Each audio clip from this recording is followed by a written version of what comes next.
ओम साई राम, जय साई राम, मैं साई श्रुति। यहाँ मैं आपको बता रही हूँ कि आप जब शिरडी जाते हैं तो ये ध्यान रखते हैं कि आपके जीवन में आने के बाद क्या परिवर्तन हो रहा है। क्यों? क्योंकि जब जब हम शिरडी जाते हैं ना, हर बार, तो हमारी भक्ति में एक अलग ही वृद्धि होती जाती है।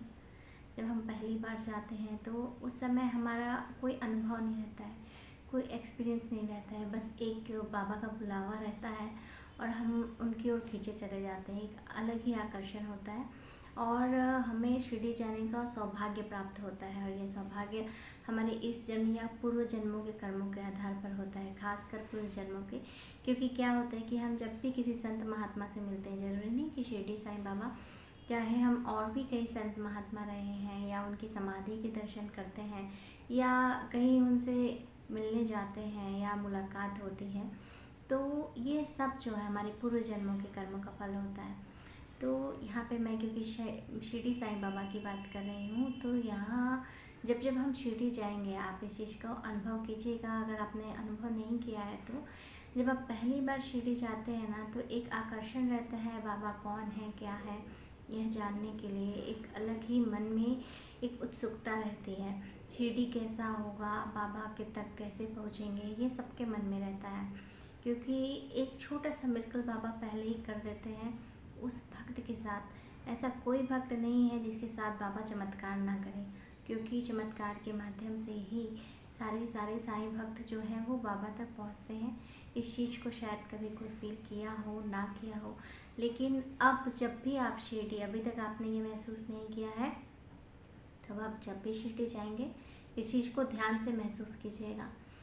जब पहली बार शिरडी जाएंगे तो बस बाबा को देखने के लिए, उसके बाद जब दूसरी तीसरी आपकी जो शिरडी जाने की, कई लोग ना जाने कितने बार, अनगिनत बार शिरडी जा चुके हैं। उनका ये नियम रहता है कि साल में जो है 2 बार, और नहीं तो कम से कम 1 बार तो अपने बाबा के पास ज़रूर जाए। बाबा से अपना किसी का कोई संबंध है, कोई अपने बाबा को माता पिता मानता है, कोई गुरु मानता है, कोई दोस्त मानता है, कोई सखा मानता है, यानी सबके संबंध बाबा के साथ अलग अलग है। और बाबा भी अपने सारे भक्तों के साथ व्यक्तिगत संबंध निभाते हैं। अर्थात आप जिस रिश्ते के साथ बाबा के साथ है ना, तो बाबा उस रिश्ते के साथ जो है उन सारे भक्तों के साथ होते हैं। और जब जब हम शिरडी जाते हैं, पहली बार शिरडी जाएंगे उसका अलग अनुभव रहेगा, लेकिन जैसे ही आपने दूसरी तीसरी जितनी भी बार आप शिरडी जाएंगे और वहाँ अगर आप वास्तविकता में बाबा को खोज करते हैं या उस धरा पे जाकर आपने कोई विचार किया और वो विचार आपका पूरा नहीं हुआ, ये हो ही नहीं सकता है। आप जैसे ही वहाँ जाते हैं ना, एक छोटी सी चीज़ ही, अगर आपने मन में कुछ खाने की भी इच्छा रख ली, फॉर एग्जाम्पल बता रही हूँ उदाहरण के लिए, तो भी बाबा आपकी पूरी व्यवस्था करा देते हैं। जिसके पास पैसे ज़्यादा नहीं है, बाबा उस अनुरूप पूरी व्यवस्था करा देते हैं। और हर एक छोटी छोटी बात का ध्यान जैसे ही आप शिरडी जाएंगे, यानी कि आपकी और आपके परिवार की जिम्मेदारी बाबा स्वयं ले लेते हैं।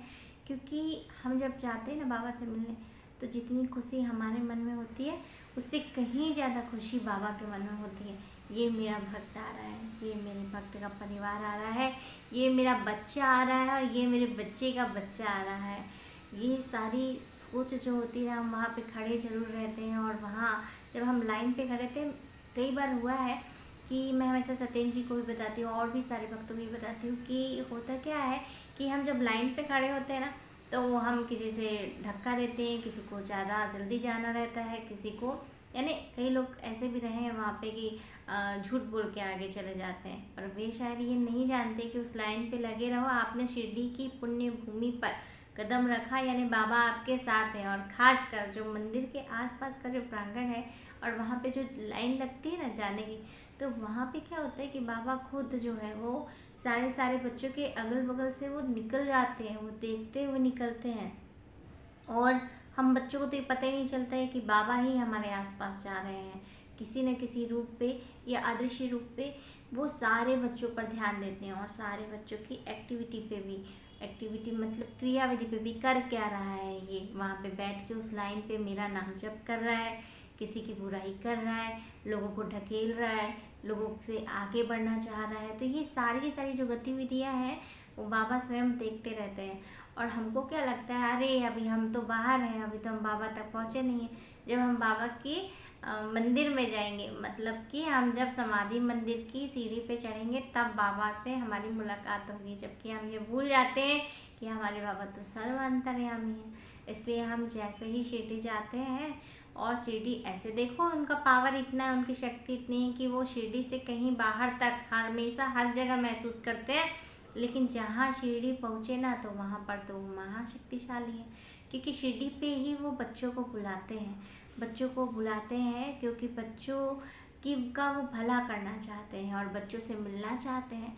तो होता है ना, एक लड़की जैसे मान लीजिए कोई लड़की है, लड़की जो है अपने मायके जाती है ना, तो मायके जाने से ज़्यादा खुशी होती है।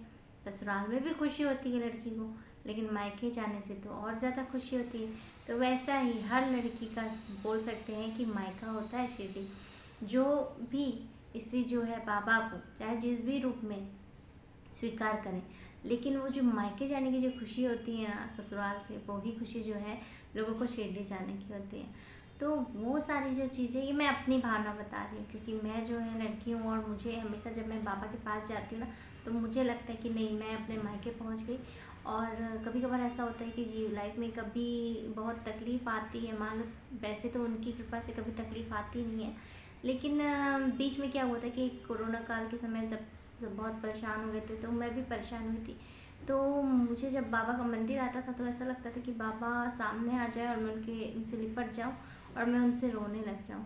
और बस इतनी कल्पना ही बहुत थी, और वो कल्पना से ही बाबा जो है सब संभाल लेते थे कि भाई तेरे को चिंता करने की ज़रूरत नहीं है। तो वही मैं आपको बता रही हूँ कि अगर आपने महसूस